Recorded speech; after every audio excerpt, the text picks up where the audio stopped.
الحمد لله وحده والصلاة والسلام على من لا نبي بعده النبي أولى بالمؤمنين من أنفسهم وأزواجه أمهاتهم وأشهد أن لا إله إلا الله وحده لا شريك له وأشهد أن سيدنا ومولانا محمدا عبده ورسوله أما بعد فقد قال الله تعالى في كلامه المجيد وفرقانه الحميد أعوذ بالله من الشيطان الرجيم بسم الله الرحمن الرحيم ربنا تقبل منا إنك أنت السميع العليم ربنا واجعلنا مسلمين لك ومن ذريتنا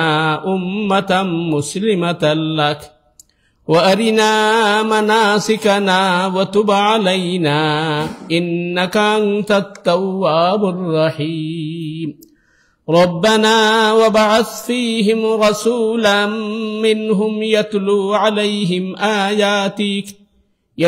عليهم آياتك ويعلمهم الكتاب والحكمة ويزكيهم إنك أنت العزيز الحكيم بارك الله لنا ولكم في القرآن العظيم ونفعنا وإياكم بالآيات والذكر الحكيم وقال النبي صلى الله عليه وسلم الدعاء هو العبادة وصدق رسوله النبي الأمي الكريم ونحن على ذلك لمن الشاهدين والشاكرين والحمد لله رب العالمين رب اشرح لي صدري ويسر لي أمري واحلل عقدة من لساني يفقه قولي اللهم صل وسلم وبارك على نبينا محمد وعلى آله وأصحابه أجمعين الحمد لله ثم الحمد لله আল্লাহ সুবহানাহু তাআলার অসংখ্য অগণিত শুকরিয়া যে আমরা আল্লাহর ঘর মসজিদ ও আল্লাহর কিতাব কোরআনে কারীমের মাহফিলে বইছি। আল্লাহ সুবহানাহু তাআলা আমরারে মহতি মাহফিলে বওয়ার তৌফিক দান করেছেন, আমরা শুকরিয়া আদায় করি আলহামদুলিল্লাহ। সম্মানিত উপস্থিতি, আমরা আজকের আলোচনার বিষয় দোয়া কি, কেন এবং দোয়া কিভাবে করতে হয়। যেহেতু এই আয়াতগুলা সাইয়্যিদুনা ইব্রাহিম খলিল আলাইহিস সালামের দোয়ার আলোচনা, এই হিসাবে আমরা দোয়া কারে হয়, দোয়া কিভাবে করতে হয় এবং দোয়ার গুরুত্ব কি, এই বিষয় নিয়ে আমরা আলোচনা করব ইনশাআল্লাহ। আর আমরা এই বাইটাইন সিলেটি অনলাইনের প্রোডাক্টার তান ফলোয়ার আছেন হাজার হাজার ফলোয়ার, তো তাই না আমার হয়েছে ইনশাআল্লাহ যত বৃহস্পতিবার প্রোগ্রাম থাকতো না তাই উপস্থিত হওয়ার চেষ্টা করবা। এর মাধ্যমে আমরা কোরআনের প্রচার এবং প্রসারের কাম হইল। আল্লাহ সুবহানাহু তাআলা সিলেটি অনলাইনে কবুল করুক। তো আল্লাহ, আমি সূরা বাকারার 128, 29 এবং 30 নম্বর আয়াত তিলাওয়াত করছি।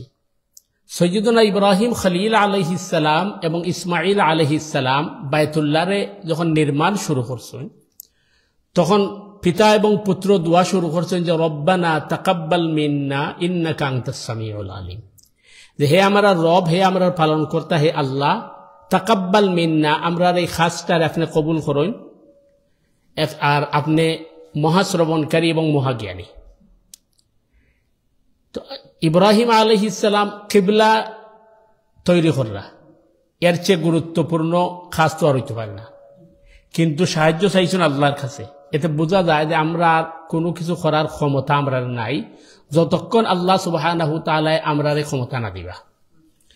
নাম্বার 2 হলো, কোনো কাজ যদি আমরা করিলাই, আমরা এমনি করতাম পারমু, তো এটার মধ্যে বারাকাত হইতো নাই এবং এটার বদলা কোনো প্রতিদান বা জাযা আমরা হইতাম নাই যদি আল্লাহ মকবুল না করেন। এর কারণে আল্লাহর কাছে কবুলিয়তের দোয়া আগে করতে হয়। রাসূল করিম সাল্লাল্লাহু আলাইহি ওয়াসাল্লাম হজের নিয়ত করার সময় কইছেন, আল্লাহ আমি হজ করার নিয়ত করছি, আমার এই হজরে তুমি শিরিক মুক্ত রাখো এবং আমার এই হজরে রিয়া মুক্ত রাখো, যেটা সওয়াব করার লাগি অথবা মানুষের দেখাইবার লাগি ইবাদত করে, এর থেকে আমার এই হজরে তুমি পবিত্র রাখো। তাহলে বোঝা গেল যে আমরা ইবাদতের ক্ষেত্রে যদি এটার সওয়াব করা হয় অথবা এটার লৌকিকতা দেখানি হয়, এটা এক ধরনের শিরিক। কারণ আল্লাহ রসুল সাল্লাল্লাহু আলাইহি ওয়াসাল্লাম ইরশাদ করেছেন, মান সাল্লা ইউরাই ফাকাদ আশরাকা ওয়া মান সামা ইউরাই ফাকাদ আশরাকা ওয়া মান তাসাদ্দাকা ইউরাই ফাকাদ আশরাকা। যে নামাজ পড়লো দেখাইবার লাগে শিরিক করলো, যে রোজা রাখলো দেখাইবার লাগে শিরিক করলো, যে সাদাকা করলো দেখাইবার লাগে শিরিক করলো। কারণ ইবাদতের ক্ষেত্রে আপনি সওয়াব করতে পারতেন না যদি এই ব্যাপারটা আমরা যখন আমরা বেশি করিয়ে থাকি। 2 নম্বর বিষয় হলো, গত সপ্তাহে আমি আলোচনা করছিলাম, বর্তমান সময়ে আল্লাহ রসুল সাল্লাল্লাহু আলাইহি ওয়াসাল্লাম ইরশাদ করেছেন, আলী রাদিয়াল্লাহু তাআলা আনহু থেকে লম্বা হাদিস, ওয়ান আলী রাদিয়াল্লাহু তাআলা আনহু ইন্নী সামি'তু রাসূলুল্লাহি সাল্লাল্লাহু আলাইহি ওয়াসাল্লাম ইয়াকুলু ইন্নাহা সাতাকুনু ফিতনাহ কুলতু মাল মাখরাজু মিনহা ইয়া রাসূলুল্লাহ। আলী রাদিয়াল্লাহু তাআলা আনহু কোন যে আল্লাহ রসুল সাল্লাল্লাহু আলাইহি ওয়াসাল্লাম ইরশাদ করেছেন যে খুব কাছাকাছি সময় ফিতনা দেখা দিব। এই ফিতনা রসুল করিম সাল্লাল্লাহু আলাইহি ওয়াসাল্লামের সময় মুসাইলামাতুল কাযযাব থেকে শুরু করিয়া দাজ্জালের ফিতনা পর্যন্ত সব ফিতনা বোঝা নিয়েছে।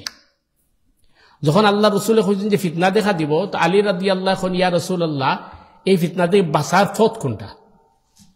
ও জায়গার মাঝে বোঝা যায় সাহাবায়ে কেরাম আর আমরা ঈমানের পার্থক্য। আমরা ওই দিকে এলাম, ইয়া রাসূলুল্লাহ ফিতনা কোন দিকে আইব, কিভাবে আইব, কতদিন থাকবো, ইত্যাদি ইত্যাদি অহেতুক প্রশ্ন করলাম না। আলী রাদিয়াল্লাহু তাআলা আনহুর প্রশ্নে বোঝা যায় যে আল্লাহ রসুল সাল্লাল্লাহু আলাইহি ওয়াসাল্লাম কইছেন এটা ওয়াটা শিওর, এখন বাঁচার পথ তুগানি দরকার। এর লাগে আল্লাহ রসুল আলী রাদিয়াল্লাহু আমরা জিজ্ঞাসা করলাম, মাল মাখরাজু মিনহা ইয়া রাসূলুল্লাহ, এটাতে পরিত্রাণের রাস্তা কোনটা? আল্লাহ রসুল সাল্লাল্লাহু আলাইহি ওয়াসাল্লাম জবাব দিলা, কালা কিতাবুল্লাহ, বাসবার একমাত্র পথ আল্লাহর কিতাব। কারণ এই কিতাবটা এমন একটা কিতাব যে কিতাবের মধ্যে অতীতের ইতিহাস আছে, ভবিষ্যতের কথা আছে, এবং যে যুগ আপনি থাকবা ও যুগের সমস্যার সমাধান আছে। সুতরাং বাঁচার একমাত্র পথ হইল যে আল্লাহর কিতাব। এখন প্রশ্ন হইল, বর্তমান যুগের সবচেয়ে বড় ফিতনা যেটা নাস্তিক্যবাদ ফিতনা, জানি না আপনারা জানুন কিনা। এই ইউটিউব অনলাইনের মাঝে নাস্তিক হলে এমন কিছু প্রশ্ন, এমন কিছু কোয়েশ্চেন তৈরি করে আমরা ইয়াংস্টার হলের মাথার গুলাই ফেলাই যায়।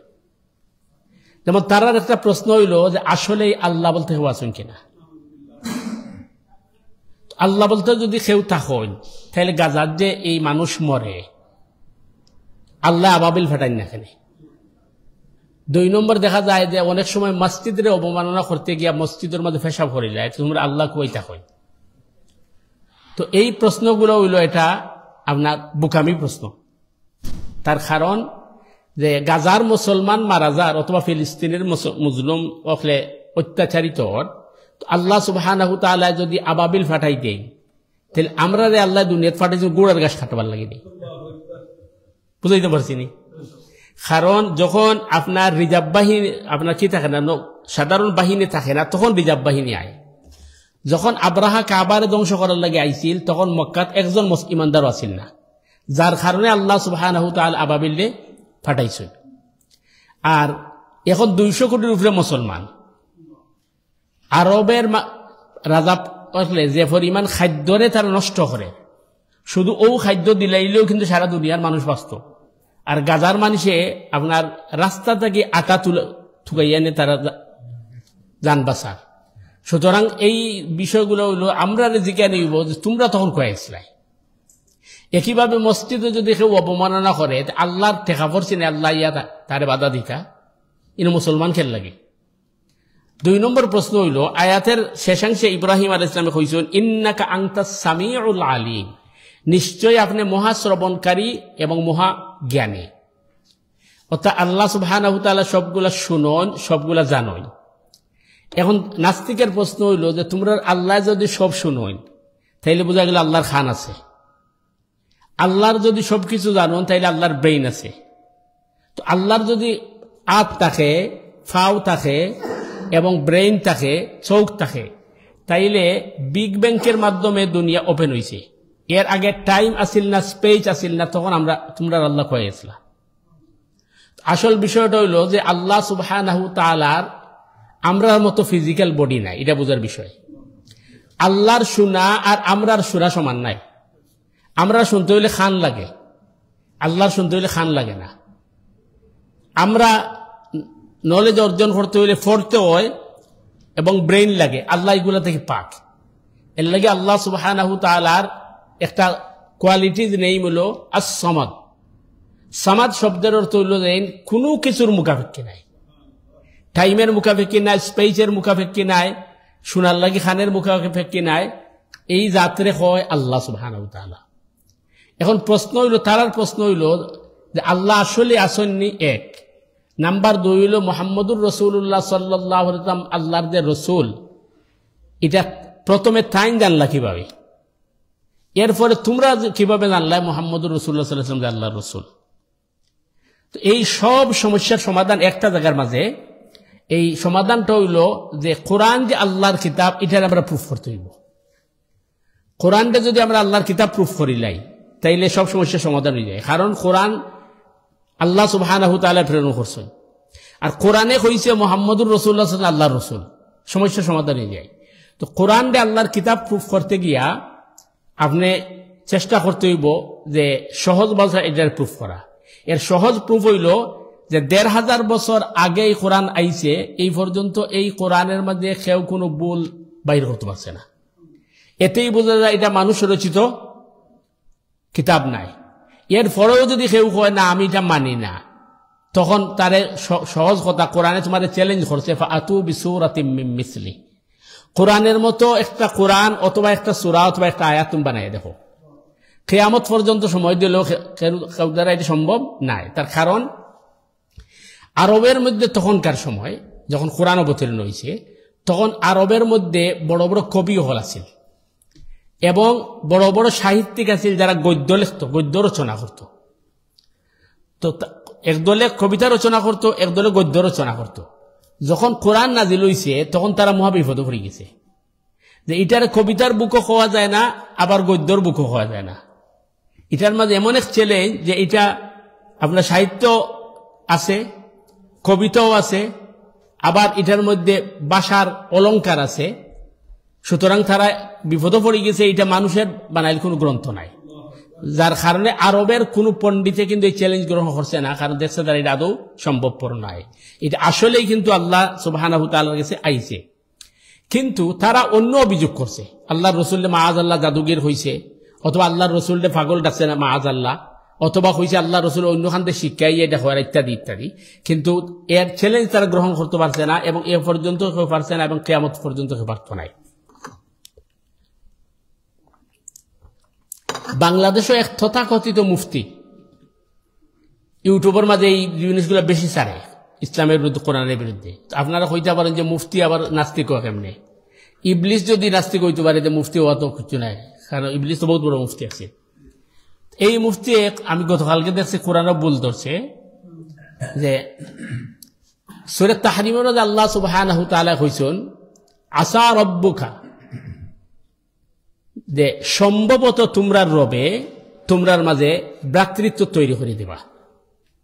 এখন তার পয়েন্ট হইল যে আল্লাহ তো আলিমুল গায়ব, কিয়ামত পর্যন্ত সবকিছু জানেন, তাইলে আল্লাহ আসা হইখানে সম্ভবত, হয়তো, মেবি, এটা আমরা হইখানে আমরা ভবিষ্যৎ জানি না, এর লাগি আল্লাহ তো ভবিষ্যৎ জানেন, তাইলে আল্লাহ আসা হইখানে। এতেই বোঝা গেল কোরআন মাঝে ভুল আছে, নাউযুবিল্লাহ। আসল বিষয় হইল এটা বুকার স্বর্গ বসবাস করে। আল্লাহ আসা খেনে কইছেন, আল্লাহ আসা কইছেন আমরার কারণে, যে তোমার অ্যাক্টিভিটিজের উপরে আমার সিদ্ধান্ত হইব। বুঝতে পারছি নি? তুমি যদি তোমার শত্রু বা তোমার আত্মীয় স্বজনের লগে তুমি সম্পর্ক গড়বার লাগে আগাইয়াও, তাইলে আমার রহমত আগাইয়া যাইব। আর তুমি যদি চেষ্টা না করো, তাইলে আমার রহমত আগাইয়া যাইতো নাই। বুঝতে পারবনি? এর কারণে এখানে তাকদীরের একটা মাসলা আছে। তাকদীরের মাসআলা হইল, তাকদীর নিয়ে আর সমস্যা আমাদের মাঝে আছে এবং তারা তাকদীর নিয়ে প্রশ্ন উত্থাপন করে। তাকদীর প্রথমত দুই ধরনের। একটা তাকদীর হয় তাকদীরে মাবরম, এটা অকাট্য, এটা কোনোদিন পরিবর্তন হইতো না, পরিবর্তন হইতো না, পরিমার্জন হইতো না। আর একটা তাকদীর হয় তাকদীরে মুআল্লাক। মুআল্লাক মিনিং হইল এটা ঝুলন্ত অবস্থায় রাখি দেওয়া হয়েছে, শর্ত সাপেক্ষ তাকদীর। তো তাকদীরে মুবরম যেটা কোনোদিন পরিবর্তন হইতো না, এই তাকদীরটা হইল যে মানুষের গড় কোনোদিন গরু ছাগল হইতো নাই, মানুষের ঘর মানুষ হইব। আমের বিচি দিয়ে খাটাল গাছ হইতো নাই, খাটাল গাছের বিচি দিয়ে লেচু গাছ হইতো নাই। এটা হলো তাকদিরে মবরম। সূর্যরে নির্দেশ করা হয়েছে পূর্ব দিক থেকে পরিচালিত হইয়া পশ্চিম দিকে যাওয়া, এর ব্যতিক্রম কোনোদিন হইতো নাই। চন্দ্ররে কওয়া হয়েছে তুমি তোমার ডিউটি করো, ওয়াল কামারা কাদ্দারনাহু মানাজিলা হাত্তা আদা কাল উরজুনিল কাদিম। চন্দ্রের লাগে আমি স্টেশন হল রাখছি, এই স্টেশন হল চন্দ্র অতিক্রম করে। এই যে প্রাকৃতিক যে সিস্টেম আল্লাহ দত্ত ভাবে, এটার মধ্যে কোনো পরিবর্তন হইতো না। এটা হলো তাকদিরে মবরম। আরেকটা হলো তাকদিরে মুআল্লাক। তাকদিরে মুআল্লাক হইল ঝুলন্ত তাকদির অথবা শর্ত সাপেক্ষ তাকদির। এই তাকদিরটা আবার দুই ভাগে বিভক্ত। একটা হয় তাকদিরে সানবী, আর একটা হয় তাকদিরে ইয়াউমি। প্রতি বছর লাইলাতুল কদর তাকদির একবার কি করা হয়, নবায়ন করা হয়। এটা হল বাৎসরিক তাকদির। আর একটা হল প্রতিদিন তাকদির আবার কি করা হয়, চেঞ্জ করা হয়। উদাহরণস্বরূপ তাকদিরের মধ্যে আল্লাহ লিখে দিয়েছেন যে আমার এই বান্দা এই কাজ যদি করে তার হায়াত এত বছর বাড়বো, আর এই কাজ যদি না করে তাইলে তার হায়াত বাড়তো নাই। এই বান্দা এই কাজ করবো কি না এটা ফিরিস্তা জানেন না, আল্লাহ জানেন। কিন্তু ফিরিস্তার কাছে আইচ্ছে এই তাকদিরটা। এখন দেখা গেছে যে এই বান্দায় এই ভালো কাম করে দিছেন, তখন আল্লাহ সুবহানাহু ওয়া তাআলা কইবা যে তার হায়াত এত বছর বাড়াইয়া দাও, অথবা তারে বিপদ মুক্ত করিয়ে দাও। এটা হলো তাকদিরে মুআল্লাক, যার কারণে আমরার কাজ হইল আল্লাহর ইবাদত করা। কারণ ইবাদতের মাধ্যমে আমরা তাকদির পরিবর্তন হয়। আমরা কাজ হইল ইবাদত করা। কিন্তু নাস্তিকের প্রশ্ন হইল আল্লাহ যেহেতু লিখে রাখে দিয়েছেন আমার তাকদির, তাইলে আল্লাহ যদি জাহান্নামে লিখে রাখুন আমি তো আর জান্নাতে যাইতাম নাই, তার ইবাদত করিয়া করতাম কিটা? এটা হইল মানে একটা শয়তানি ওয়াসওয়াসা, শয়তানি প্ররোচনা। আরেকটা হইল তাকদিরে প্রতিদিন চেঞ্জ করা হয়। সূরা আর রহমানও কইছে কুল্লা ইয়াউমিন হুয়া ফি শাআন ফাবিআইয়ি আলাই রাব্বিকুমা তুকাযযিবান। প্রতিদিন আল্লাহ সুবহানাহু ওয়া তাআলা এক এক অবস্থায় থাকেন। এর মিনিং কি? এর মিনিং হইল যে একজন মানুষে দোয়া করছে তার বিপদ মুক্ত হওয়ার লাগে, সাথে সাথে আল্লাহ ইচ্ছা করছেন তার বিপদের মুক্ত করে দিতা, তখন তার দোয়ারে আল্লাহ সাথে সাথে কবুল করিলেন। অথবা এই মানুষের দোয়া করছে ঠিক, কিন্তু আল্লাহ দেখছেন তার এই দোয়া কবুল করা থেকে না করলে কল্যাণ আছে, আল্লাহ দোয়া কবুল করার ডিলে করছেন। তাইলে বোঝা গেল যে প্রতিদিন আমরা আমলটাই কি করা হয়, চর্চা করা হয়। এর কারণে দিনের ডিউটির ফিরিস্তা আসরের পরে বিদায় নেন, আর রাতের ডিউটির ফিরিস্তা আইন। এই ফিরিস্তা হলে এই আমলটা নিয়ে আল্লাহর কাছে জমা করে। যার কারণে যারা এই সমস্ত প্রশ্ন উত্থাপন করে যে আসলে আল্লাহ আসেননি, জান্নাত আসেনি, জাহান্নাম আসেনি, এই ধরনের প্রশ্ন, এগুলো হইল মানে বুকামির ছাড়া আর কিছুই নাই। কারণ তারা যদি আপনি প্রশ্ন জিজ্ঞাসেন যে আল্লাহ যে নাই এর একটা দলিল তোমরা দাও, এর দলিল দিতে পারে না, সে মতো দিতে পারতই নাই। কেন পারতো না?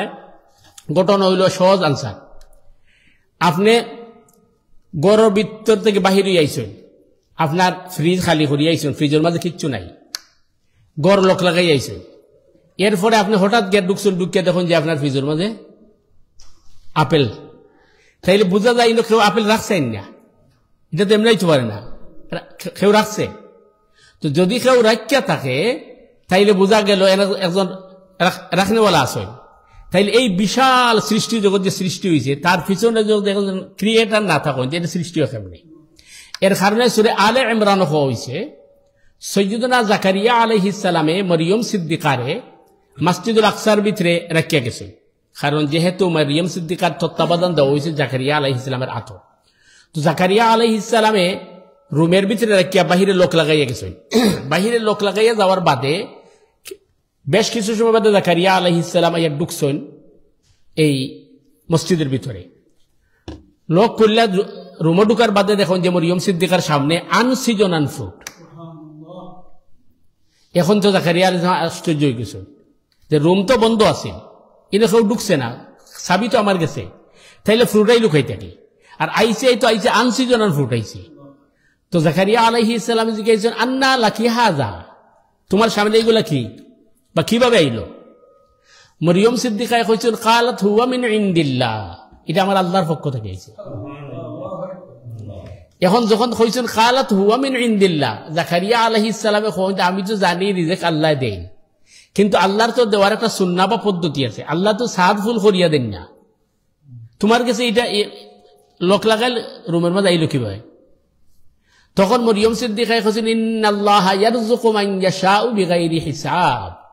খালু নিশ্চয় আল্লাহ সুবহানাহু ওয়া তাআলা কেউরে রিজিক দিতে হইলে আল্লাহর লাগে মাধ্যম লাগে না, উসিলা লাগে না। এটার মধ্যে আল্লাহ সুবহানাহু ওয়া তাআলার একটা কুদরতি নিদর্শন আছে। আল্লাহ সুবহানাহু ওয়া তাআলা বুঝাইতে চাইছেন জাকারিয়া আলাইহিস সালামের বয়স 100 বছর হয়ে গেছে, কিন্তু জাকারিয়া আলাইহিস সালাম নবী হওয়ার কারণে তার সন্তান হইছে না, কোনদিন আল্লাহর কাছে সন্তান চাইছেন না।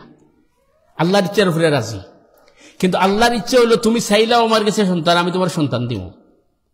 এখন মরিয়ম সিদ্দিকা যখন কইছেন ইন্নাল্লাহা ইয়ারযুকু মান ইয়াশাউ বিগাইরি হিসাব, নিশ্চয় আল্লাহ সুবহানাহু ওয়া তাআলা যারে চাইন তার বেহিসাব রিজিক দিতে পারেন, আনসিজনার ফুর দিতে পারেন। জাকারিয়া আলাইহিস সালামের জোশ হচ্ছে যে আমার হাড্ডি শুকাই গেছে, হাড্ডির ভিতরে ক্যালসিয়াম শুকাই গেছে, আমার ওয়াইফও বন্দা, সুতরাং মরিয়মরে যদি আল্লাহ তালাবদ্ধ করে রিজিক দিতে পারো তাইলে আমি নিরাশ হইতাম কেন?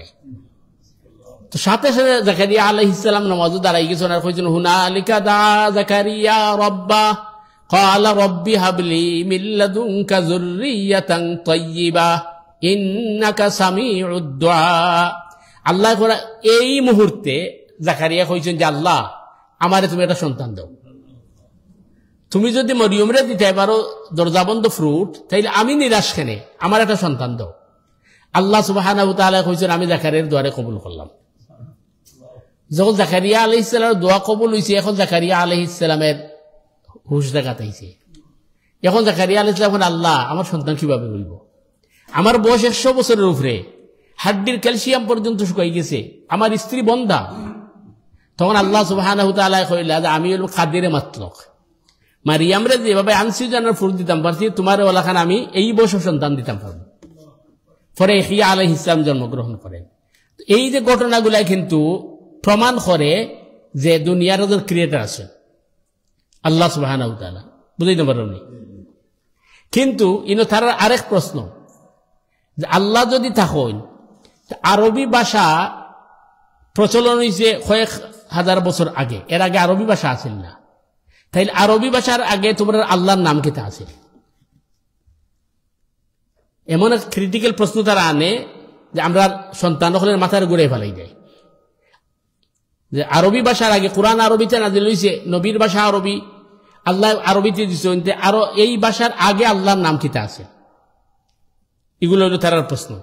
আসল বিষয় হইল যে আল্লাহ সুবহানাহু ওয়া তাআলা ফাইনাল যে কিতাব, এই কিতাবটা আইছে আরবি ভাষায়, খেনে আইছে সামনে আমরা আয়াতের মাঝে আইব।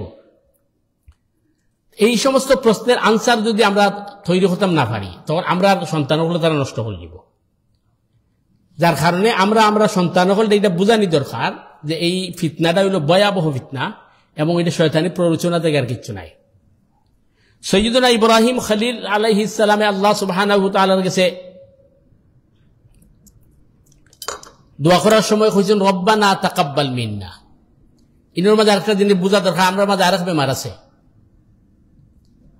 আমরা ওয়াজ নসিহতে শুনছি যে আদম নবীন আলাইহিস সালাম যখন জান্নাত থেকে আইছিল দুনিয়াত, তখন আরশের খুঁটির মাঝে লেখা দেখছেন লা ইলাহা ইল্লাল্লাহ মুহাম্মাদুর রাসূলুল্লাহ, শুনছেননি? এরপরে মুহাম্মাদুর রাসূলুল্লাহ সাল্লাল্লাহু আলাইহি ওয়াসাল্লাম উসিলা লইয়া আদম আলাইহিস সালামে দোয়া করছিল। ঘটনা শুনছি তোমরা? এই সমস্ত ঘটনার ভিত্তিহীন। তার কারণ কোরআনে ক্লিয়ার করে দিলাইছে আদম আলাইহিস সালামের দোয়া কিতা আছিল, তওবা কিতা আছিল, রব্বানা যালামনা আনফুসানা ওয়া ইল্লাম তাগফির লানা ওয়া তারহামনা লানাকুনান্না মিনাল খাসিরিন। তো যেটা কোরআনে ক্লিয়ার করে দিলাইছে, এই জায়গার মাঝে আমরা আরেকটা নয়া বাহির করিলে যদি কাজাইতো নাই, একমত নেই আপনারা? একইভাবে ইব্রাহিম আলাইহিস সালামে সামনে দোয়া করবা যে আল্লাহ মুহাম্মদুর রাসূলুল্লাহ সাল্লাল্লাহু আলাইহি ওয়াসাল্লাম আমার বংশ থেকে দিও, তাইলে ইব্রাহিম আলাইহিস সালাম কইতে পারত আল্লাহ মুহাম্মদুর রাসূলুল্লাহর উসিলায় আমার দোয়ারে কবুল করো। এটা না হইয়া ইব্রাহিম আলাইহিস সালাম কইছেন রব্বানা, হে আমার রব। কারণ দোয়া হইল একটা ইবাদত এবং এটা মৌলিক ইবাদত। আদ-দুআউ হুয়াল ইবাদা, দুআই একটা ইবাদত। আর ইবাদতের ক্ষেত্রে আপনি কোন ব্যক্তি বা পারসন রে মিডিয়েটর বানাইতে পারতা নাই, উসিলা বানাইতে পারতা নাই, লাডার বানাইতে পারতা নাই। কারণ আল্লাহ সুবহানাহু ওয়া তাআলা ক্বালা রাব্বুকুম উদউনি আস্তাজিব লাকুম, ওয়া ক্বালা রাব্বুকুম, তোমরা রবে তোমরা রাখরা, উদউনি আমারে ডাকো। তাহলে বুঝা গেল আল্লাহ ডাইরেক্ট করে আমারে ডাকবার লাগে, মধ্যখানে আপনি মিডিয়েটর বানাইতে পারতা নাই। আবার আরেক আয়াতের মাঝে আছে আল্লাহ করা ইয়া আইয়ুহাল্লাযীনা আমানুত্তাকুল্লাহা ওয়াবতাগু ইলাইহিল ওয়াসিলা, হে ঈমানদারগণ তোমরা আল্লাহরে ভয় করো আর আল্লাহর নৈকট্য অর্জন করার উসিলা তালাশ করো। বুঝতে পারছিনি? আগের আয়াতে বোঝা গেছে উসিলা নাই, এই আয়াতে উসিলা তালাশ করো। এই বিষয়টা হইল যে আল্লাহ সুবহানাহু তাআলা উসিলা বলতে বুঝাইছেন ইবাদতের উসিলা। আপনি যে কোনো ইবাদত করার বাদে ইবাদতের উসিলা মানাইয়া আল্লাহর কাছে চাইবা। 2 রাকাত নামাজ আদায় করছেন, আদায় করিয়া কইছেন আল্লাহ আমার এই নামাজরে কবুল করো, এর উসিলায় আমার এই হাজতরে পুরা করে দাও। তোয়াফরে উসিলা বানাইবা, কোরআন তিলাওয়াতের উসিলা বানাইবা, আমলরে উসিলা বানাইবা। বুঝাইতে পারছিনি? এখন আরেকটা ফেস খায় বুখারীর একটা হাদিস নিয়া। হাদিসটা হইল আমরার দেশে সাধারণত হয় যে উমর রাদিয়াল্লাহু তাআলা আনহু আব্বাস রাদিয়াল্লাহু তাআলা আনহুর উসিলা বানাইয়া বৃষ্টির লাগে দোয়া চাইছা। আসলে কথাটা এইভাবে নাই, কথাটা একটা অপব্যাখ্যা। বুখারীর হাদিসের মধ্যে যেটা আছে, বুখারীর সরা ফতহুল বারী এবং আইনের মাঝে লেখা হয়েছে যে উমর রাদিয়াল্লাহু তাআলা আনহু যখন বৃষ্টির লাগে দোয়া চাইছেন, তখন আব্বাস রাদিয়াল্লাহু কইছেন যে আপনি রাসূল সাল্লাল্লাহু আলাইহি ওয়াসাল্লামের চাচা, রাসূলের ব্লাড আপনার শরীরও, আপনি দোয়া করুক, আমরা আমিন আমিন কইব। বুঝতে পারছিনি? তো আপনি যদি কোনো মুরব্বীরে দিয়া কোনো বুজুর্গরে দিয়ে দোয়া করেন, এটা নিষেধ নাই। আপনি দোয়ার মাঝে কইলে আল্লাহ আমার দোয়ারের বাবা শাহজালালের উসিলায় কবুল করো, এইটা হইল প্রবলেম। তো আমরা সমাজে এই ধরনের ভুল ধারণা তৈরি হয়ে যায়। আপনি আপনার আমলটা উসিলা বানাইবা, এটা হলো কোরআনের বিষয়। সৈয়দনা ইব্রাহিম খলিল আলাইহিস সালামে আল্লাহ সুবহানাহু তাআলা রে ডাক দিছেন এবং কিবলা বা বাইতুল্লাহ যে বানাইছেন ওটার উসিলা বানাইছেন যে আল্লাহ এমন একটা কাম করলাম যেটা কিবলা বানাইলাম, সুতরাং এর উসিলায় আমরা এই কামরে তুমি কবুল করো। এরপরে ইব্রাহিম আলাইহিস সালাম কয় রব্বানা ওয়াজআলনা মুসলিমাইনি লাক, হে আমার রব, হে আল্লাহ, ওয়াজআলনা বানাও আমারে অনুগতশীল। মুসলিম মানে অনুগত। এতে বোঝা গেল যে আমরা যে পর্যায়ে আছি, নাম আব্দুল্লাহ, আব্দুর রহিম আর গরু খাইয়া মুসলমান, এটাও লেখা হইতো নাই। মুসলমান, সঠিক মুসলমান ও আল্লাহি আল্লাহর তালিকার মাঝে মুসলমান হিসেবে গণ্য করা লাগবে।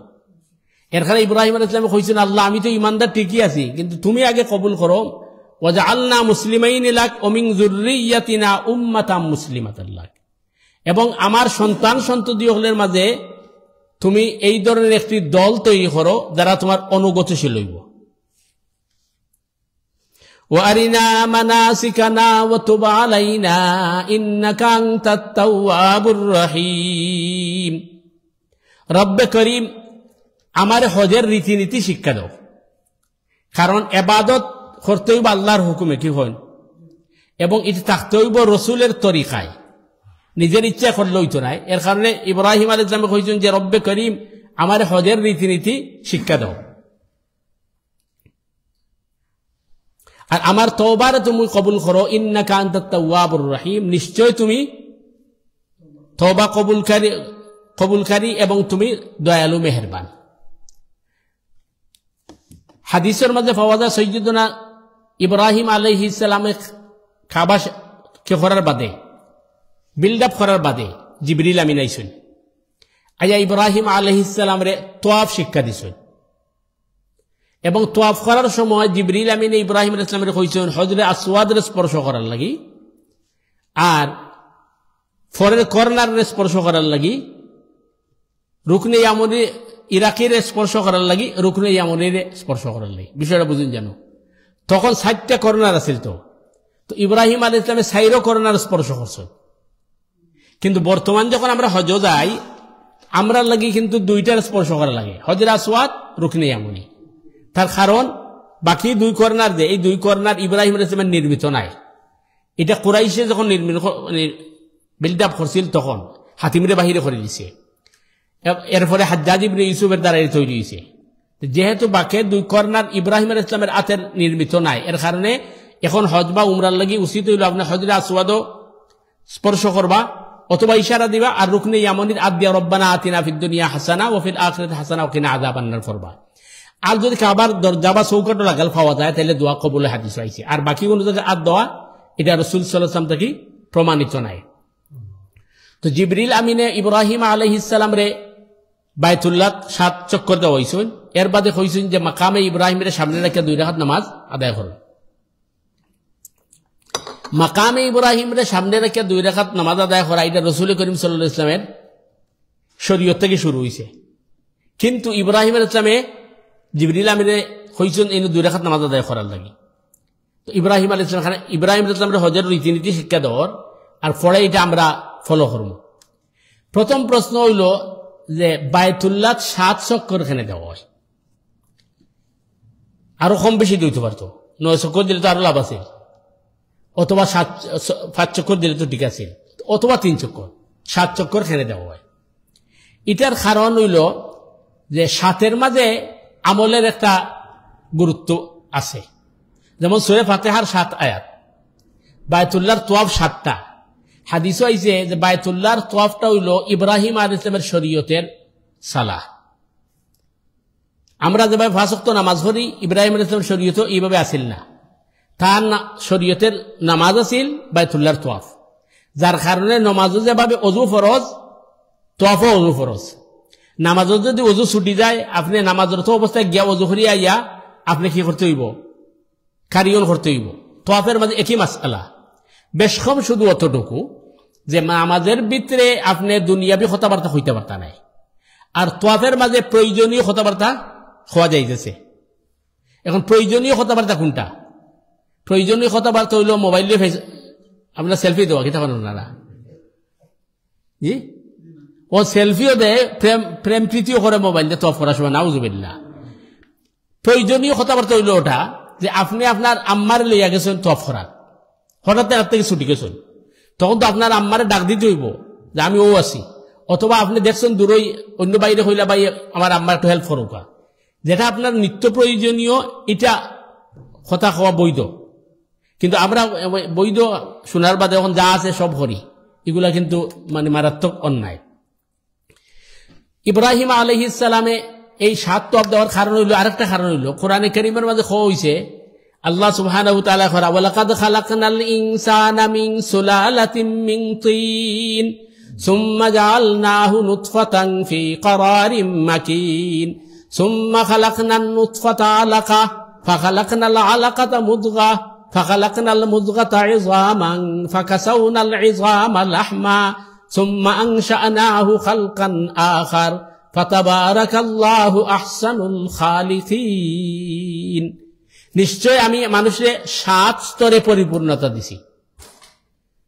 আপনার আমার ফলে জন্ম হইছে, একমত নেই? জন্মর বাদে শৈশব, এরপরে কৈশোর, এরপরে যৌবন, এরপরে প্রৌঢ়, এরপরে বৃদ্ধ, এরপরে মৃত্যু, এরপরে মৃত্যু। তাহলে 7টা স্তরে আমরা জীবন শেষ। বান্দায় 7 চক্কর দিয়ে প্রমাণ করে আল্লাহ আমার জীবনের প্রতিটা মুহূর্ত তোমার লাগে ওয়াকফ, যেটা কোরআনে কইছে ইন্না সালাতি ওয়া নুসুকি ওয়া মাহইয়ায়া ওয়া মামাতি লিল্লাহি রাব্বিল আলামিন। নিশ্চয় আমার নামাজ, আমার কুরবানি, আমার হায়াত, আমার মওত একমাত্র তোমার লাগে। তাহলে 7 চক্কর দিয়া বান্দায় এই প্রমাণ করে যে আমার জীবন সারাটা আল্লাহ তোমার লাগে উৎসর্গ। এর কারণে আমরা নামাজও দাঁড়াইয়া কই ইয়াকা না'বুদু ওয়া ইয়াকা নাস্তাঈন, আমরা তোমারই ইবাদত করি এবং করিতে থাকিব, তোমারই কাছে সাহায্য প্রার্থনা করি এবং করিতে থাকিব। আমরা সারা জীবনটা আল্লাহর লাগি উৎসর্গ, এটার লাগি 7 চক্কর।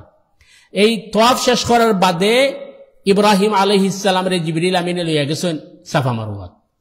সাফা মারওয়াত নিয়া সাই করাইছেন, কারণ কোরআনে কইছে ইন্নাস সাফা ওয়াল মারওয়াতা মিন শাআইরিল্লাহ, নিশ্চয় সাফা এবং মারওয়া আল্লাহর নিদর্শনের মধ্যে একটা নিদর্শন। সাই করানোর বাদে সৈয়দনা ইব্রাহিম খলিল আলাইহিস সালাম রে লইয়া গেছেন জিবরিল আমিনে মিনাত, মিনা থেকে লইয়া গেছেন মাশআরিল হারাম মুজদলিফাত, না মিনা থেকে লইয়া গেছেন আরফাত।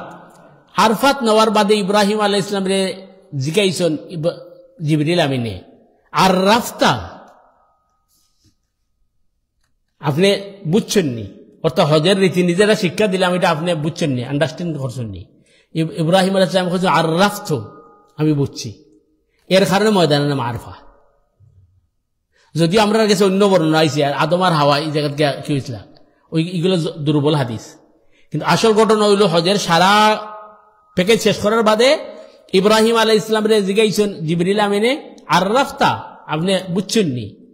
জিবরিল ইব্রাহিম আলাইহিস সালাম আর রাফতু, আমি বুঝছি, এর কারণে এটার নাম হয়েছে আরফা। এখন ইব্রাহিম আলাইহিস সালাম রে জবলের রহমত উঠান হয়েছে, উঠাইয়া জিবরিল আমিনে কইছেন আপনি এখন অ্যানাউন্স করো কা দুনিয়ার মানুষের যে এই করে জিয়ারতের লাগে এইবার লাগে। সূরা হজর মাঝে কইছে ওয়াযিন ফিন নাসি বিল হজ্জি ইয়াতুকা রিজালান ওয়া আলা কুল্লি দামিরিন ইয়াতিনা মিন কুল্লি ফাজ্জিন আমিক। ইব্রাহিম তুমি আযান দাও, আল্লাহ সুবহানাহু ওয়া তাআলা করে অ্যানাউন্স করো দুনিয়ার মানুষের লাগি তারা যেন এই গরের জিয়ারত হয়। তুমি অ্যানাউন্স করার সাথে সাথে মানুষ ফায়ে হাইত্যা দুর্বল উঠের উপরে সোয়ার হইয়া মানুষ এই গরের জিয়ারতের লাগি এই গ্রুপ গ্রুপ ইয়া আওয়াজ শুরু করব। সৈয়দনা ইব্রাহিম আলাইহিস সালাম কইলা আল্লাহ আমার আওয়াজ আর কতটুক যাইব, তো আল্লাহ সুবহানাহু ওয়া তাআলা কইলা আওয়াজ দেওয়া তোমার খাম, পৌঁছানি আমার খাম। এর কারণে তাফসীরের কিতাবে লেখা হয়েছে ইব্রাহিম আলাইহিস সালাম যখন হজের লাগি আহ্বান করছিলা, মার ফেটো যে সন্তান আছিল আলমে আরওয়াজ যারা আছিল এরাও লাভবাহিক কইছে, এবং যারা লাভবাহিক কইছে এরা জীবনে একবারও নাই হজ পালন করব, বুঝতে পারছি। এখন আপনারা প্রশ্ন করতে পারেন একজনে 100 বার হজ করে, এরা কয়বার হয়েছে? অথবা মানে উমরার বিচার নিয়ে গিয়া ভিক্ষা করে চুরি করে এরা হয়েছিল নি? এটার আনসার হইল যে এটা এই জবাবের কথা হওয়া হয়েছে না, যারা হজ কবুল হইব এরার কথা হয়েছে। যারা মার ফেটো আছিল তারাও লাভবাহিক কইছে, যারা আলমে আরওয়াত আছিল তারাও লাভবাহিক কইছে। ইব্রাহিমের আওয়াজ আল্লাহ সবে খানের মাঝে ফুসিয়ে দিছে। এই ঘটনার পরে ইব্রাহিম আলাইহিস সালামে আল্লাহ সুবহানাহু ওয়া তাআলার কইরা আমরা তওবারে আল্লাহ কবুল করো, নিশ্চয়ই তুমি তওবা কবুলকারী এবং তুমি দয়ালু মেহেরবান। প্রশ্ন হইল নবী এবং রসুলের গুনাহ আসেনি? আপনারা কি তা কইন? তো নবী এবং রসুলের যদি গুনাহ না থাকা তাহলে ইব্রাহিম আলাইহিস সালাম তওবা করল লাগে।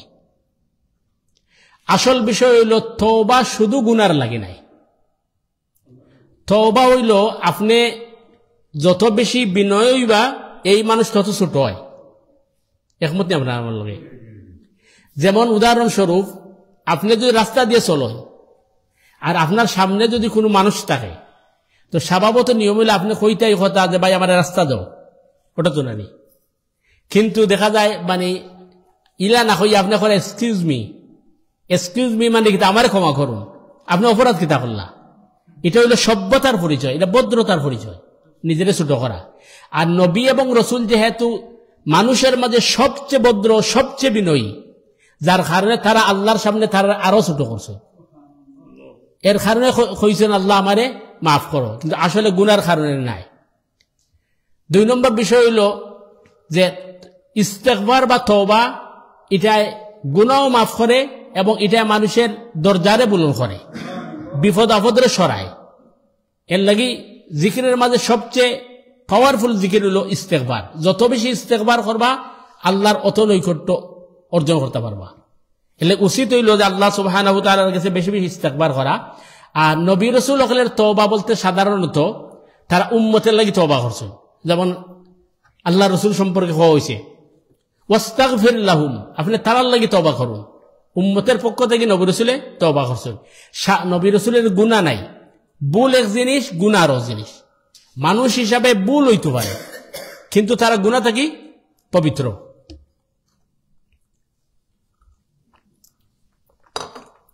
এরপরে ইব্রাহিম আলাইহিস সালামে আল্লাহ সুবহানাহু ওয়া তাআলার কাছে দোয়া করছেন, রব্বানা ওয়াবআস ফীহিম রাসূলাম মিনহুম ইয়াতলু আলাইহিম আয়াতিক ويعلمهم الكتاب والحكمة ويزكيهم إنك أنت العزيز الحكيم ইব্রাহিম আলাইহিস সালামে আল্লাহ সুবহানাহু ওয়া তাআলার কাছে দোয়া করা, অ্যাপ্লিকেশন করা, হে আমাদের রব, তাদের বংশধর থেকে, তাদের নিজেদের মাঝ থেকে তুমি এমন একজন রসুল পাঠাও, তারার মধ্য থেকে তুমি একজন রসুল পাঠাও। তারা খারা? ইসমাইল আলাইহিস সালামের বংশ। যেহেতু হাজেরা আর ইসমাইল আলাইহিস সালাম রেখে গেছলা, তো ইব্রাহিম আলাইহিস সালাম আল্লাহ তারার মধ্য থেকে একজন রসুল তুমি প্রেরণ করো। এই রসুলের খাজ হইব 4টা। ইয়াতলু আলাইহিম আয়াতি, প্রথম খাজ হইব আয়াতের তিলাওয়াত করা, অর্থাৎ কোরআন তিলাওয়াত করা। ওয়া ইউআল্লিমুহুমুল কিতাব, কিতাবের শিক্ষা দেওয়া, অর্থাৎ কোরআনের তাফসীর, ব্যাখ্যা, কোরআনের বিশ্লেষণ করা। ওয়াল হিকমা, এবং হিকমা শিক্ষা দেওয়া। ওয়া ইউযাক্কিহিম, এবং তাজকিয়া নফস, অর্থাৎ অন্তরে ক্লিন করিয়ে দেওয়া। ইন্নাকা আনতাল আজিজুল হাকিম, নিশ্চয় তুমি মহাপরাক্রমশালী এবং মহা কৌশলী। এই দোয়াটা ইব্রাহিম আলাইহিস সালামের। আল্লাহ সুবহানাহু ওয়া তাআলা সূরা জুমার 2 নম্বর আয়াতে জবাব দিয়েছেন যে ইব্রাহিম তোমার দোয়া আমি কবুল করছি।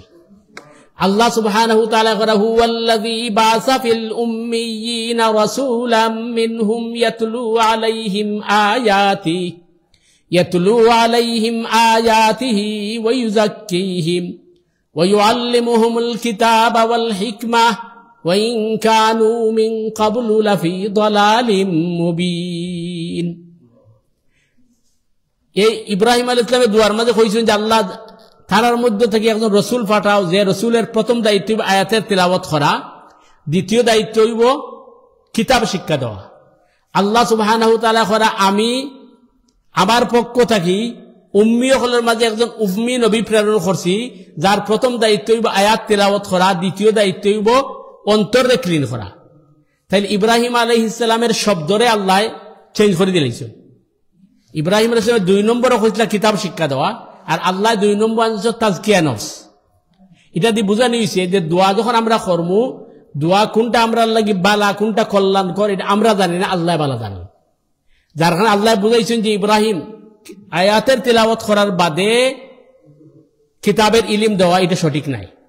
আয়াতের তিলাওয়াতের বাদে তাজকিয়া নফস দরকার, তাজকিয়া নফসের বাদে কিতাবের ইলম দেওয়া দরকার। বুঝাইতে পারলাম নি? আপনি যদি একটা পাত্রের মাঝে দুধ রাখো, আগে পাত্রে ক্লিন করতে হইব। আল্লাহ বুঝা যে আগে কি করতে হইব, অন্তরে ক্লিন করতে হইব, এরপরে কিতাবের ইলম দিতে হইব। তাহলে তাজকিয়া নফস কিভাবে হইব? তাজকিয়া নফস হইব আয়াতের তিলাওয়াতের মাধ্যমে। যত তিলাওয়াত বেশি করবা অন্তর তত ক্লিন হইব। কারণ সূরা আনফাল কইছে ইন্নামাল মুমিনুনা আল্লাযীনা ইযা যুকিরাল্লাহু ওয়াজিলাত কুলুবুহুম ওয়া ইযা তুলিয়াত আলাইহিম আয়াতুহু যাদাতুহুম ঈমানা।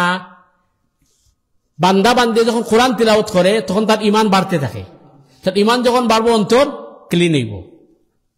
এরপরে ওই আল্লিমুহুমুল কিতাব, কিতাবের ব্যাখ্যা বিশ্লেষণ তোমরা অন্তর বইবাই। এরপরে হিকমা, হিকমা আসলে খারে হয় এটা বোঝা দরকার। হিকমা মানে হইল মারিফত, দিন দে বোঝা, দিন সম্পর্কে জানা। আমরা তো সব বন্ড হলে বানাই দিচ্ছি যেখানে যদি নামাজ ফরজ না কেন কয় আমরা তো শরীয়ত না, আমরা মারিফত। বুঝতে পারছি নি? আপনি যদি ঘি বানাইতে হয় তাইলে দুধের পিছনে মেহনত করে ঘি বানানি, ওটা তো না। দুধ ওই যদি না থাকে ঘি বানাইবা কই থাকি। সুতরাং মারিফত তৈরি হয় শরীয়তটা কি, শরীয়তের মাঝে যে যত পারফেক্ট হইব সে আল্লাহর তো খাসে বসবো। এরখানে আল্লাহ সুবহানাহু ওয়া তাআলা করে ওয়াল হিকমা, মারিফত হাসিল হইব প্রথমত আয়াতের তিলাওয়াত করা, 2 নম্বর অন্তরে ক্লিন করা, 3 নম্বর কিতাবের ইলম অর্জন করা, এরপরে তোমার মারিফত হাসিল হইব। আর নামাজ না পড়িয়া তারা কি করছে? মারিফত হাসিল করিয়া বই দিছে। তো আল্লাহ সুবহানাহু ওয়া তাআলা করে ইব্রাহিম দোয়া করছিল তুমি তোমার মতো আর আমি কবুল করছি আমার মতো।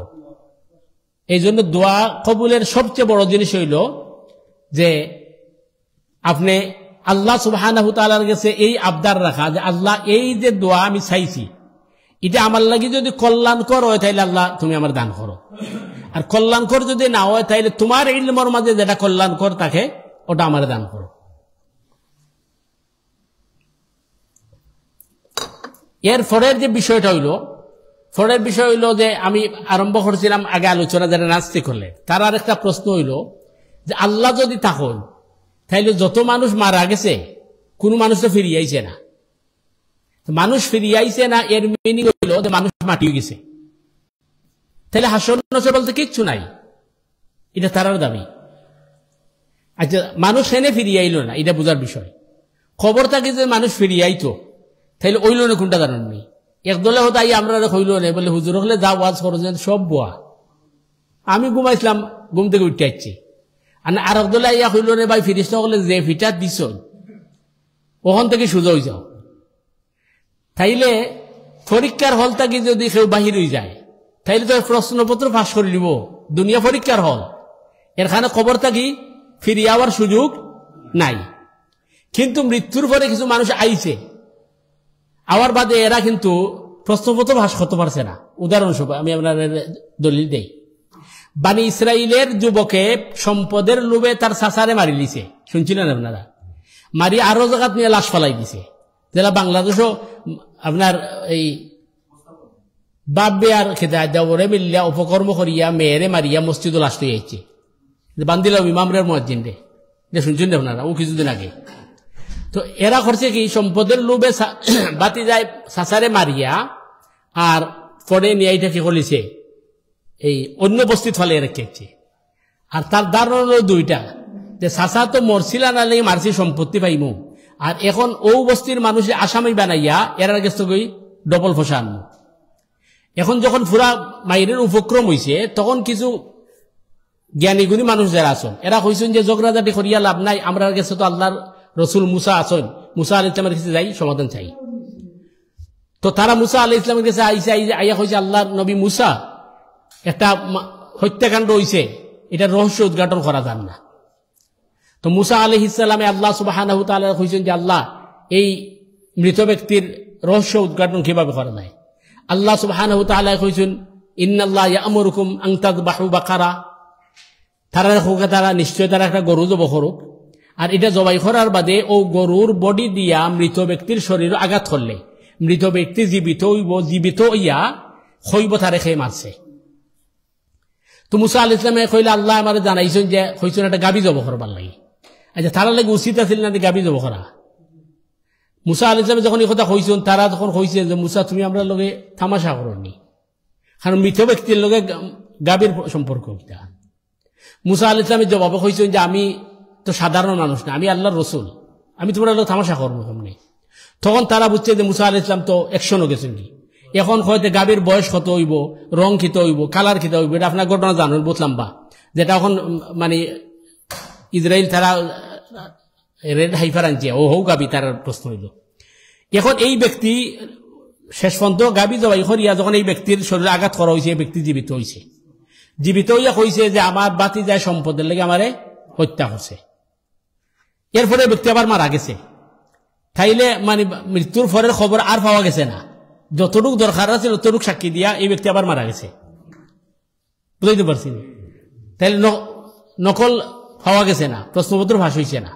2 নম্বর হল আসহাবে কাহাফের যুবকল 309 বছর পর্যন্ত এরা ঘুমন্ত আসলা, 309 বছর পরে এরা জীবিত হইয়া জাতিরে কইছেন যে শিরিক এটা মহাপাপ, এটা থেকে বাঁচো, আমরা শিরিক থেকে বাঁচছিলাম করে আল্লাহ আমরা সেভ করছেন, এটা হয়ে এরাও আবার মারা গেছে।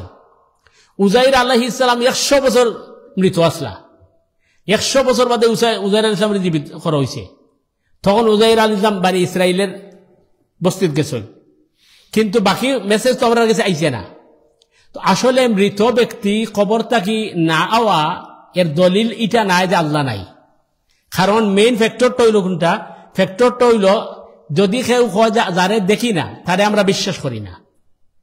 তার প্রশ্ন হইল এখন পঞ্চ ইন্দ্রিয় চক্ষু, কর্ণ, নাসিকা, জিহ্বা ও ত্বক এবং ব্রেইন, এই 6টা জিনিস দিয়ে মানুষে কিন্তু আজ করে।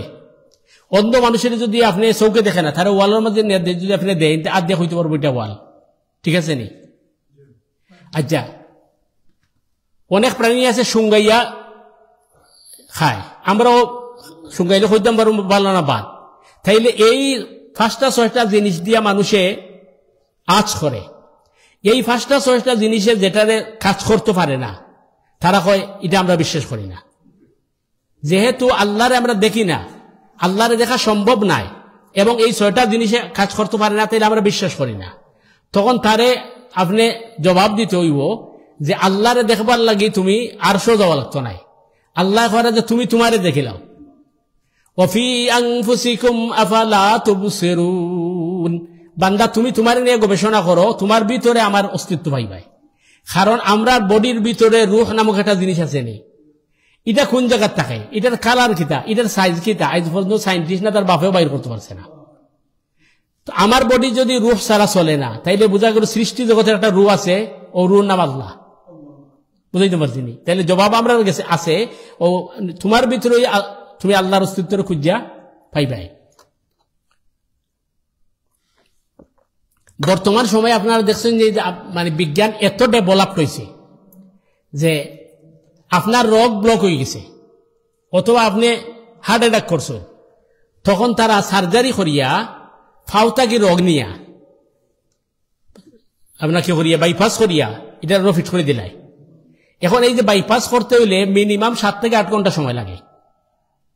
7 থেকে 8 ঘন্টা সময় যে এই মানুষটা থাকলো, এই মানুষটা জীবিত থাকলো কিভাবে, এবং এটার আইডিয়া তার কই থেকে পাইছে? তারা আইডিয়া 2 জায়গা থেকে আনছে। একটা হইল যে রাসূল করিম সাল্লাল্লাহু আলাইহি ওয়াসাল্লামের সিনা সাক্ষর হইছে, এটা তার হিস্ট্রি পড়ছে। তো মুহাম্মদ সাল্লাল্লাহু আলাইহি ওয়াসাল্লামের যদি সিনা খাইতা জিবরিল আর মিকাইলে বাহির গুরদারে বাহির করিয়া আবার যদি এটা রেখে দিলেইতে পারেন, জোড়া দিলেইতে পারেন, তো আমরা চেষ্টা করি দেখি না, বুঝাইতে পারছি না? এটা হলো একটা আইডিয়া। আর একটা আইডিয়া হইল উজাইর আলাইহিস সালাম এবং আসহাবে কাহফ। তারা চিন্তা করছে এরা 309 বছর ঘুমাই দিয়েছে, কিন্তু এরার বডি তো ফসা দূরের কথা, খাপড়ও কি হয়েছে না, নষ্ট হয়েছে না, উজাইরের আজম কি হয়েছে না। তাহলে আমরা চেষ্টা করি দেখি। এখন তারা আপনার সার্জারি করিয়া বাইপাস করিয়া আপনারা আবার সুস্থ করে ছাড়ি দেয়। তো এখন কত হইল এটা কিভাবে করে এই প্রশ্ন, এই রূহটা যায় কয়? আসল ঘটনা হইল আল্লাহ সুবহানাহু ওয়া তাআলা কইছেন বান্দায় যখন চেষ্টা করব তখন আমি আল্লাহ তারে সুযোগ দিব।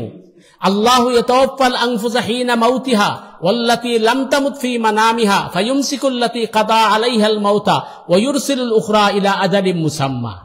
বান্দা তুমি যখন ঘুমাও তখন তোমার রূহরে আমি আমার কাছে আনবই, আর যার হায়াত শেষ হয়ে যায় রূহ আটকাইয়া রাখিলাই, আর যার হায়াত শেষ হয় না রূহটা রিটার্ন দেই। তাহলে বোঝা গেল ডক্টরে যখন অপারেশন করে এই সময় রূহটারে আল্লাহ তাআলা কাছে নেন কি। এবং সহিহ বুখারীর হাদিসও আছে যে মুমিন বান্দা যদি আপনার এই পাক অবস্থায় ঘুমায় তাইলে তার রূহ আল্লাহর আরশের কাছে গিয়ে সিজদা করে, আর নাপাক অবস্থায় যদি ঘুমায় তাইলে দূর থেকে সিজদা করে। তাইলে সর্বাবস্থায় রূহ আল্লাহর আরশের কাছে দেয়। এখন প্রশ্ন হইল তারা যারা মুসলমান না তারা রূহ যায় কয়? তারা রূহ এলোফাতারি ঘুরে। কিন্তু আরেকটা প্রশ্ন হইল যে মানুষের রূহ যদি ঘুমের সময় বাহির হইয়া যায় কি, তাইলে এটা মানে ডাক দিলে মানুষ আবার সজা হয় কিভাবে? অর্থাৎ তার বডির সাথে তার কি থাকে, কানেকশন থাকে। 1 নাম্বার 2 হইল রূহের গতি, এটা দুনিয়ার ইলেকট্রিসিটি আরো পাওয়ারফুল। আর জিবরিল আমি আরশ থেকে দুনিয়া থাইতে কয় ঘন্টা সময় লাগে? সেকেন্ডও লাগে না। কারণ যখন ইব্রাহিম আলাইহিস সালাম রে এবং ইউসুফ আলাইহিস সালামের কুফের মধ্যে ছাড়ি দেওয়া হয়েছে, তখন আল্লাহ জিবরিলকে কইছেন যে তুমি ইউসুফ নিচে পৌঁছার আগে তুমি গিয়ে কুফের নিচে পৌঁছো। মুহূর্তের ভিতরে জিবরিল আমিন আইছেন। আর জিবরিল আমিনের আরেক টাইটেল হইছে নাযালা বিহির রূহুল আমিন, রূহ। তো আমরার ভিতরে যে রূহ আছে এটার স্পিড কিন্তু অনেক বেশি, আর এই রূহটা হইল আমরার কন্ট্রোলের বাহিরে।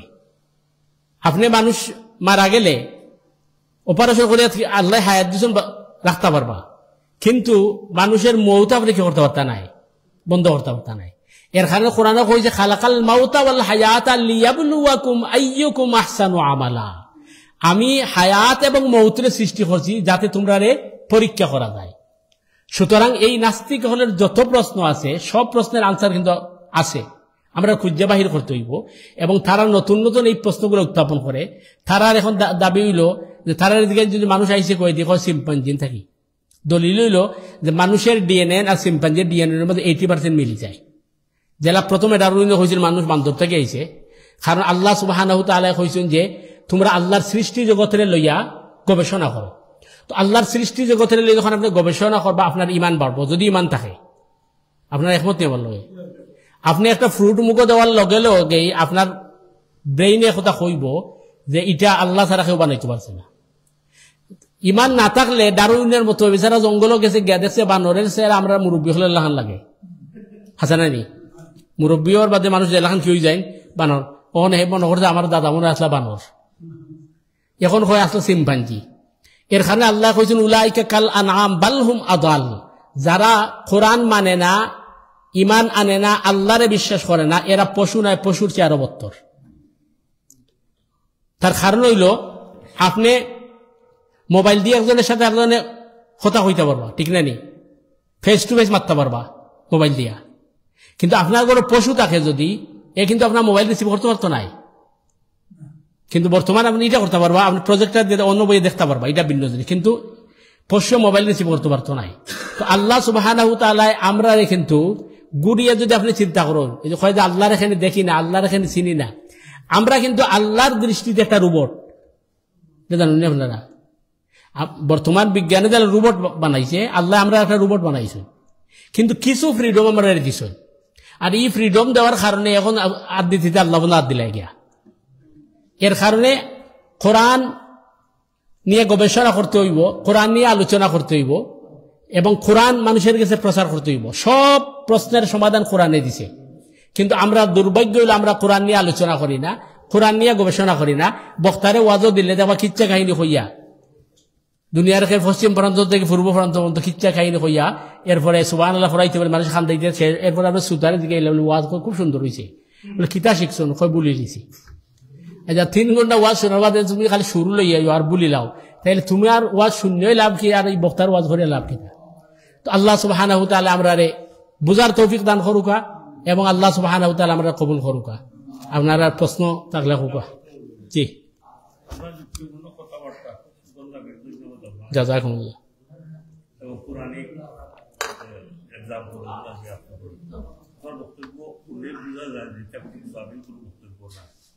আপনি উদাহরণ নিশ্চয় আপনি নিজেও বুঝা দিতে, আমরাও বুঝলাম, আপনার বলতে বেশি বুঝবো আমরা হবো। রাসূল করিম সাল্লাল্লাহু আলাইহি ওয়াসাল্লাম শেষ নবী, এর আগে আল্লাহ কত নবী পয়দা করছেন। রাসূল করিম সাল্লাল্লাহু আলাইহি ওয়াসাল্লাম অত ইজ্জত সম্মান আল্লাহর কাছে বেশি, এর অর্থ নাই অন্যান্য নবী আল্লাহ ভালোবাসেন না, কিন্তু তার মতো ইজ্জত বেশি। অন্যান্য নবী হলে পরিচয় যে ওদের সাল্লাল্লাহু আলাইহি ওয়াসাল্লাম যদি উম্মত হইতাম, আমরা সবাইকে মনে করতাম এই কথাটা সত্য কি না, সত্য কিনা, ওর আলোকে একটা কথা সুন্দর প্রশ্ন বুঝছেন না আপনারা? রাসূল করিম সাল্লাল্লাহু আলাইহি ওয়াসাল্লামের সম্মান সব থেকে বেশি এখানে। আসল বিষয় হইল, বোঝার বিষয় হইল যে এক একজনের এক এক ক্ষেত্রে যোগ্যতা বেশি থাকে। এর অর্থ এটা নাই যে আরেকজনের যোগ্যতা বেশি থাকলে এই আপনার থেকে ভালা, ও বিষয়ের মাঝে থাকেন আপনার চেয়ে বেটার। নবী এবং রসুলের একই অবস্থা। আর আমরা যেভাবে তৈরি করছি এটা কিন্তু কোরআনের নিষেধ, যে সব নবী থেকে একমাত্র আমরা রসুলই বড়। কোরআনে কয় লা নুফাররিকু বাইনা আহাদিম মির রুসুলি, 2 রসুলের মাঝে আমরা ব্যবধান সূচনা করি না। এটা ইমানের বিষয়। কিন্তু আমরা নবী বড় আর নবী ছোট, এটা হইলে ইমান ধ্বংস হয়ে যাব। খার মর্যাদা কতটুকু আল্লাহ বালা জানেন। হ্যাঁ, রাসূল করিম সাল্লাল্লাহু আলাইহি ওয়াসাল্লাম হইলা রাহমাতাল লিল আলামিন। আগের নবী হল গোষ্ঠীর লাগে আইছেন অথবা এরিয়ার লাগে আইছেন। আপনার টাইম হয়েছে নি? আল্লাহু আকবার, আল্লাহু আকবার, আল্লাহু আকবার,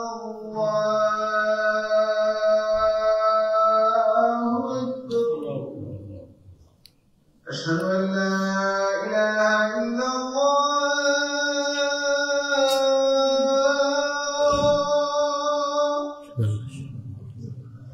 আশহাদু আল লা ইলাহা ইল্লাল্লাহ।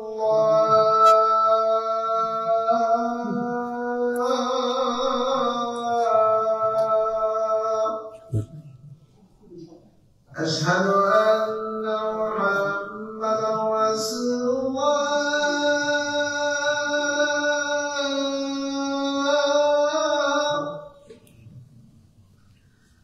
أشهد أن محمدا رسول الله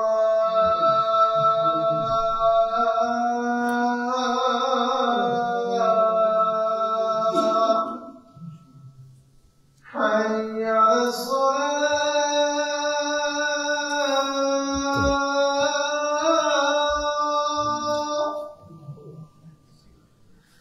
حي على الصلاة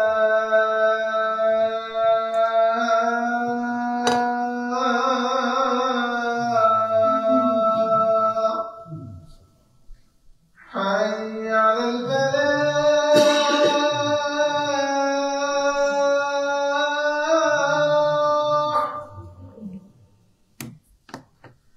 حي على الفلاح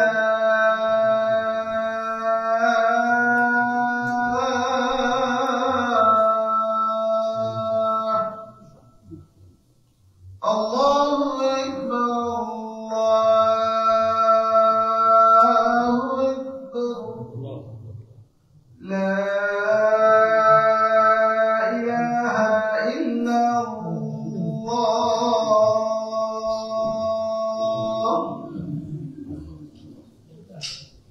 শুধু প্রশ্নের আনসার দিয়া আজকে আর প্রশ্ন নেওয়া যাইতো নাই। বিষয়টা হইল যে অনেক নবী হলে কইছেন, বিশেষ করে ঈসা আলাইহিস সালাম সম্পর্কে আমরা শুনছি যে ঈসা আলাইহিস সালামে কইছেন যে আল্লাহ আমারে শেষ নবীর উম্মত বানাইও। এটা ভুল ধারণা। কারণ নবী ঈসা আলাইহিস সালাম তো রসুল, একজন নবীও কিন্তু নবী ছাড়া যারা এরা হাজার গুণে উত্তম। এর কারণে আমরা যে ইহদিনাস সিরাতাল মুস্তাকিম দোয়া করি, এর মিনিং হইল ফাউলাইকা মাআল্লাযিনা আনআমাল্লাহু আলাইহিম মিনান নাবিয়্যিন। আল্লাহ আমরা নবী হলে ফতে চালাইও, তাইলে ফার্স্ট ক্লাস নবী। এই উম্মত আর দোয়া করার কথা নাই। ঈসা আলাইহিস সালাম রে আল্লাহ সুবহানাহু ওয়া তাআলা শেষ যুগে আবার ফাটাইবা একজন মুজাদ্দিদ হিসাবে, সংস্কারক হিসাবে। এবং খ্রিস্টান জগতের মাঝে যারা হেদায়েত প্রাপ্ত হইব এরা ঈসা আলাইহিস সালামের ডাকে সাড়া দিব, আর মুসলিম উম্মার মাঝে যারা আছেন এরা ঈসা আলাইহিস সালাম এবং ইমাম মাহদির ডাকে সাড়া দিবা। তো নবী হলে উম্মত হইবার লাগি দোয়া করছেন, এটা ভুয়া কথা, এটার কোনো ভিত্তি নাই। আসসালামু আলাইকুম।